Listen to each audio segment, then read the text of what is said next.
Nous continuons cette série sur comment investir comme Warren Buffett.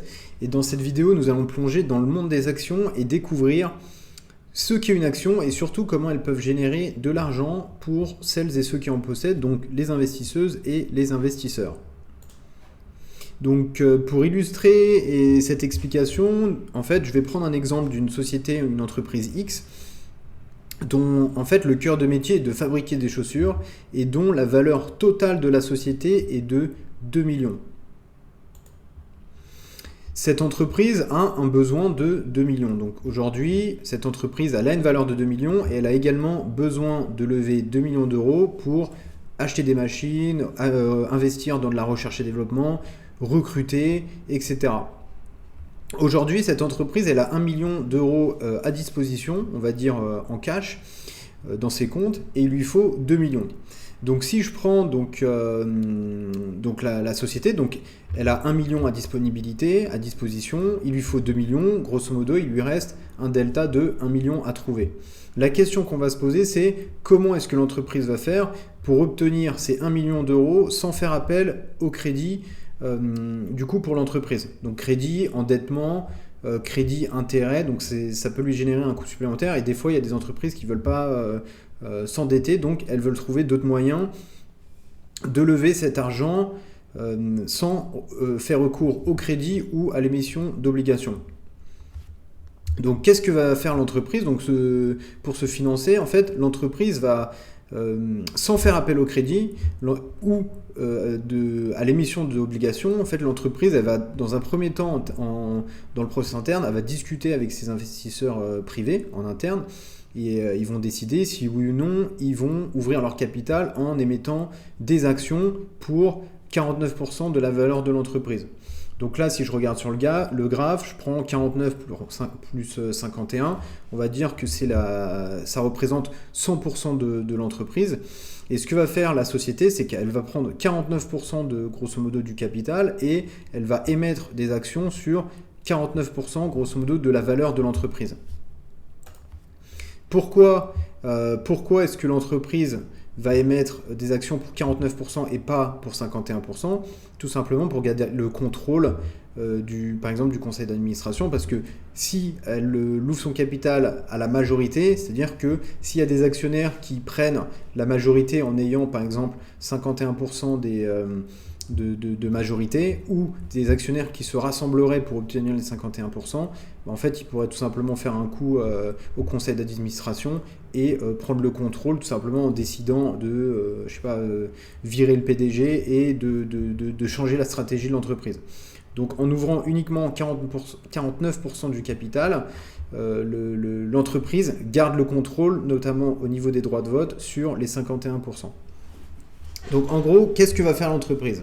L'entreprise, en fait, elle va émettre, aujourd'hui on sait qu'il lui faut 1 million d'euros. L'entreprise cherche à se financer au niveau d'1 million d'euros. Donc l'entreprise, ce qu'elle va faire, elle va émettre 2000 actions donc pour 49% de sa valeur. Comme on l'a dit, uniquement 49% pour garder en fait le contrôle en ayant 51% des droits de vote. Et du coup, sur les 2000 actions, en fait, on va voir quel prix en fait elle va décider de prendre sur les 2000 actions qui sont basées sur les 49% de la valeur de l'entreprise. Mais en gros, en fait, si on rentre dans le concret, qu'est-ce qu'une action? Donc en gros, une action est essentiellement une part de propriété dans une entreprise qui est publique. Lorsque tu achètes une action dans une entreprise, en fait, tu deviens par définition ou un actionnaire de cette entreprise. Ce qui signifie que tu as des droits de vote et des parts de propriété dans cette entreprise. En gros, en fait, c'est comme si tu possédais une partie de cette entreprise. Donc, quand l'entreprise ouvre son capital à hauteur de 49%, en fait, les 49% en fait, des détenteurs d'actions pour 49% du capital de l'entreprise, en fait, ils auront une partie de cette entreprise. C'est pour ça que sur le graphe, là, sur les actions, en fait, j'ai découpé les 49% en fait, en 2000 actions. Donc, chaque personne, admettons que ce soit 2000 personnes qui achètent, les 2000 personnes auront une action.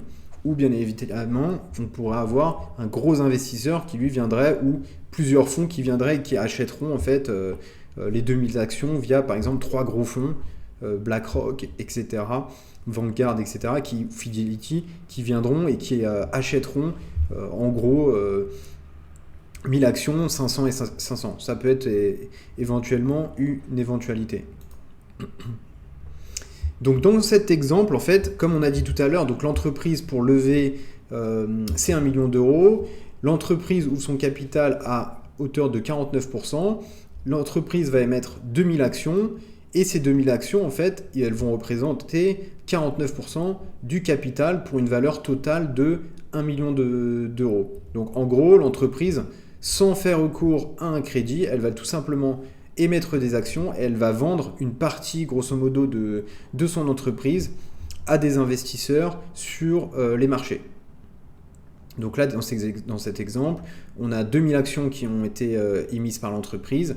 L'entreprise veut lever 1 million d'euros, donc on peut tout simplement calculer, on va voir plus tard comment est-ce qu'on va calculer le prix, mais grosso modo, si on a 2000 actions pour une valeur de 1 million, via une division, on pourra assez facilement trouver la valeur de l'action. Donc, on revient à la base, grosso modo. Donc, l'entreprise qui produit des chaussures, elle a besoin de 2 millions d'euros pour financer sa croissance, son développement. Encore une fois, pour acheter des machines, peut-être pour acheter des brevets, pour investir dans la recherche et développement, pour recruter des personnes, pour acheter du matériel, etc. Donc, l'entreprise, elle a 1 million déjà en cash disponible dans ses comptes. Il lui faut 2 millions, donc 1 moins 2, il lui reste un delta de moins 1 à trouver. L'entreprise va émettre 2000 actions qui représentent 49% de la valeur de l'entreprise. Et grosso modo, ces 2000 actions vont représenter 1 million d'euros. Donc si je prends 1 million que je divise par 2000, on a un prix de l'action de 500 euros. Donc 500 euros, c'est le prix de l'action de l'entreprise. L'entreprise va vendre 2000 actions au prix de 500 euros. Et du coup, donc 2000 fois 500, on aura l'entreprise pourra récupérer donc 1 million. Et c'est ce qu'on appelle grosso modo la capitalisation boursière. Donc quand une entreprise est cotée, comment est-ce qu'on trouve en fait la capitalisation d'une entreprise? On va tout simplement prendre le nombre d'actions qui sont disponibles sur le marché fois tout simplement le cours de l'action et du coup on a la capitalisation boursière.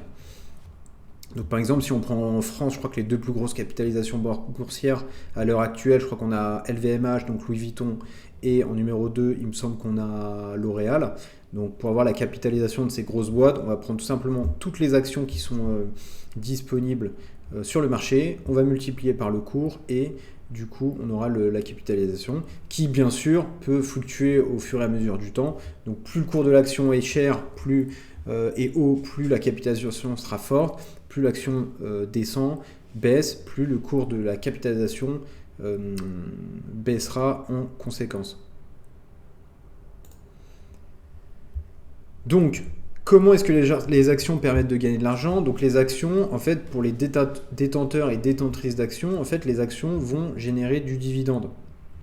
Certaines entreprises versent des dividendes à leurs actionnaires, d'autres décident de ne pas en verser, de réinvestir les profits dans la croissance interne de l'entreprise. Donc chaque entreprise décide de sa stratégie, mais en général, les entreprises, on va dire, versent du dividende. Donc si à l'année numéro 1, l'entreprise réalise un profit de 100 000 euros et qu'il y a en circulation 2000 quantités d'actions, on prendra donc le profit généré divisé par le nombre d'actions et mathématiquement on calculera un profit de 50 euros par action et du coup le 50 euros par action sera un dividende qui pourrait être potentiellement reversé aux détenteurs d'actions.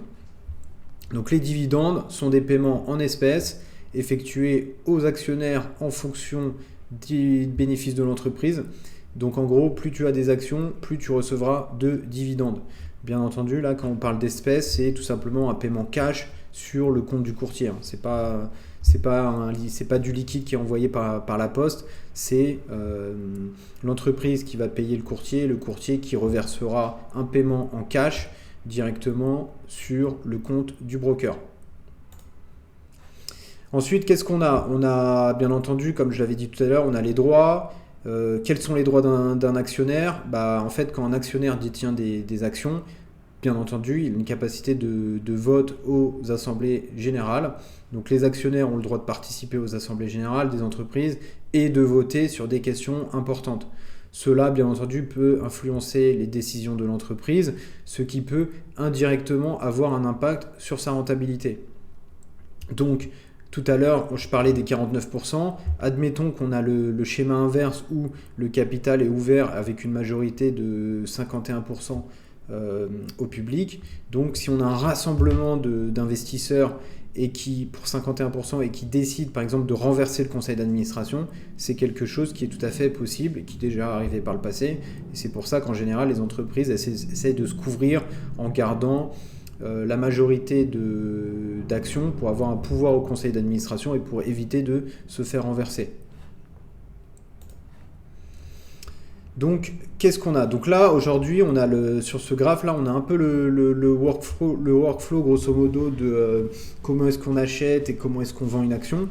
Donc là, on a John qui veut passer à l'achat et on a Jimmy, lui, qui est détenteur de l'action et qui veut vendre ses actions. Donc aujourd'hui, comment ça se passe? Qu'on soit à l'achat ou à la vente, on passe par un courtier. Donc un courtier, ça peut être Interactive Broker, un des plus gros courtiers au monde, ça peut être DeGiro, ça peut être, je sais pas, Webull par exemple.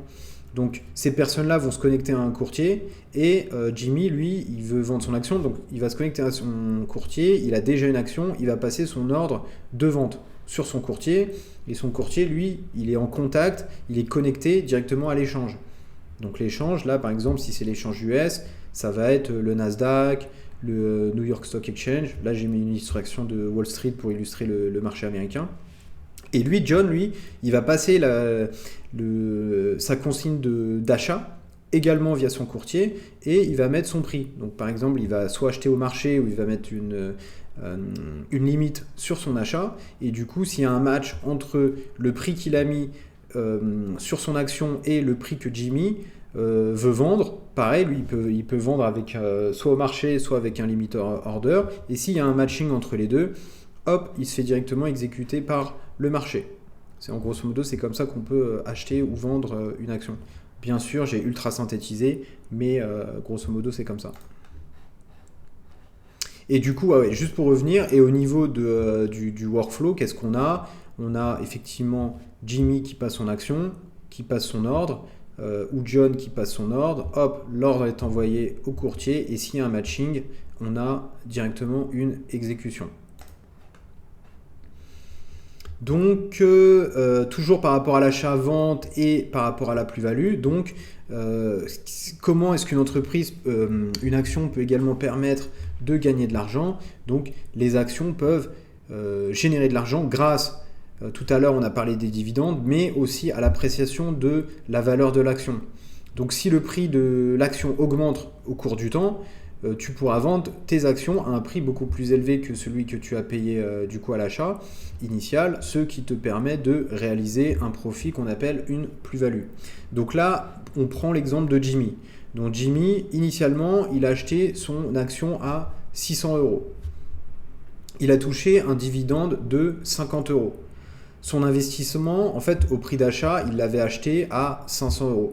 Donc, si on fait le delta, en fait, la différence entre le prix de vente de son action, donc 600, plus les 50 € de dividende qu'il a touché, donc 600 plus 50, on est à 650. Il avait acheté à 500, donc si on fait 650 moins 500, on a un profit total de 150 € sur l'action de Jimmy. John, lui, il est à l'achat. Donc il veut acheter une action en fait et lui en fait il pense qu'il peut acheter l'action à 500 parce que Jimmy il a acheté l'action à 500 il y a 4 ans. Donc lui sur son courtier il va mettre oui je veux acheter l'action à 500, sauf que l'action de Jimmy en fait le prix de l'action aujourd'hui sur le marché elle est à 600, donc en fait il n'y aura jamais de matching. Il n'y aura jamais de matching dans l'immédiat. Pour que John achète l'action à 500, il faudra que, en fonction de l'offre et la demande, le prix de l'action baisse à 500. Donc pour ça, il faudrait qu'il y ait peut-être un événement majeur sur un marché ou peut-être une crise financière ou sanitaire comme le Covid pour que le prix de l'action passe de 600 à 500. Mais grosso modo, là, si John il met un ordre limite à 500 et que Jimmy veuille vendre à 600, bah, grosso modo, son ordre, il ne sera pas exécuté.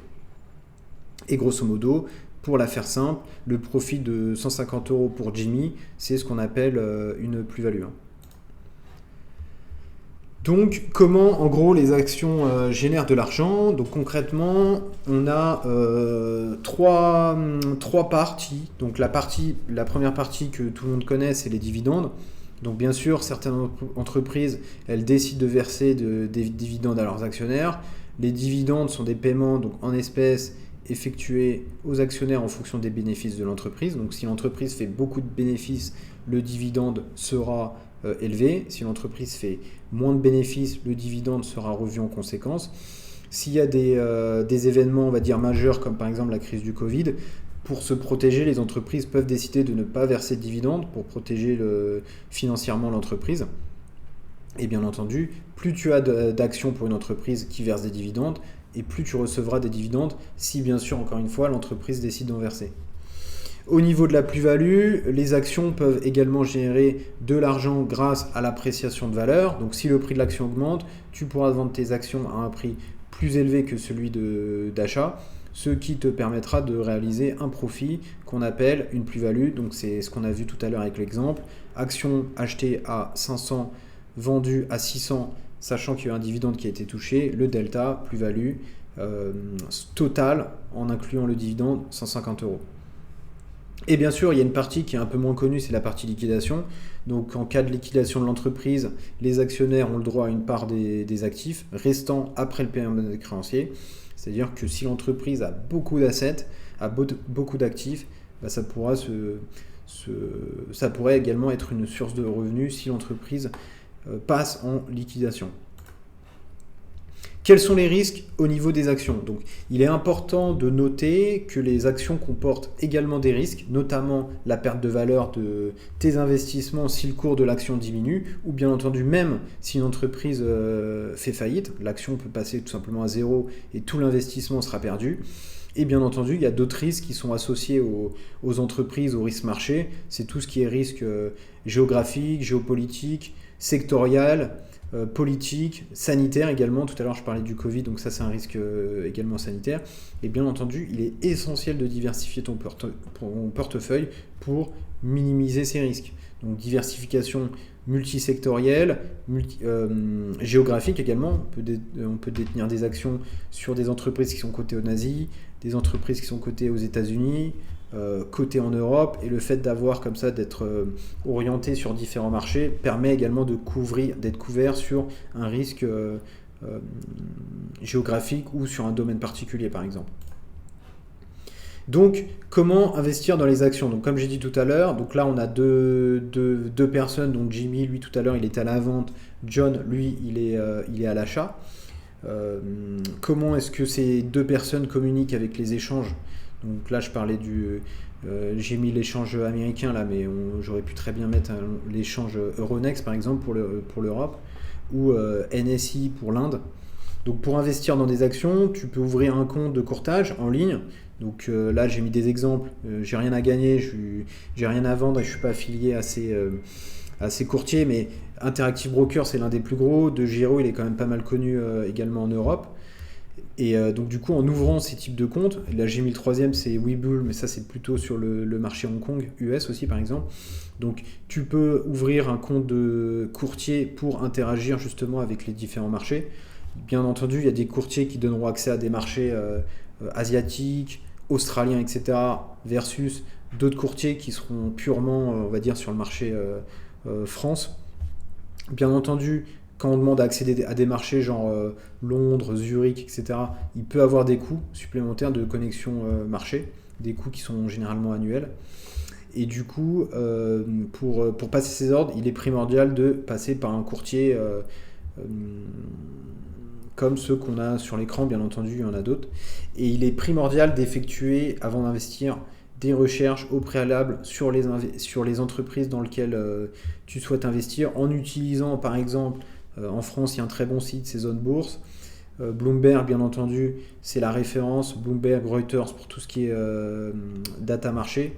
Et le but, c'est de suivre les performances des entreprises, de suivre les diverses informations qui sont liées à ces entreprises et bien entendu qui pourront avoir un impact à court, moyen et long terme sur le cours de la bourse. Et bien entendu, encore une fois, il est important de gérer la diversification de ton portefeuille.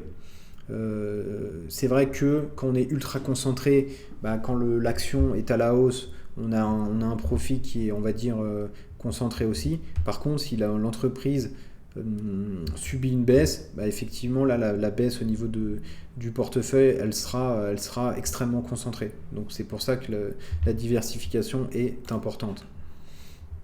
En résumé, les actions, donc, comme on a pu le voir, sont des parts de propriété dans une entreprise. Elles peuvent générer de l'argent grâce aux dividendes, à la plus-value, au vote aux assemblées générales et dans le cas extrême à la liquidation. Et bien entendu, ces actions, elles, d'ailleurs comme tout investissement, comportent des risques marchés. Donc si tu envisages d'investir dans des actions, assure-toi de bien comprendre le marché boursier et de faire des choix judicieux en fonction de ton acceptation au risque marché. Voilà pour cette vidéo. N'hésite pas à t'abonner à la chaîne, c'est important. Moi, ça me permet de m'encourager et à continuer à te donner du contenu de qualité. Ça, on sait que par exemple en France et même dans plusieurs pays, 90% de la population, même j'ai envie de dire beaucoup plus, n'ont absolument aucune éducation financière. Donc tout ce contenu-là que je donne, bien entendu, je le donne gratuitement. Et le fait de t'abonner à la chaîne m'encouragera à continuer à te donner du contenu de qualité et gratuit. Merci et à bientôt.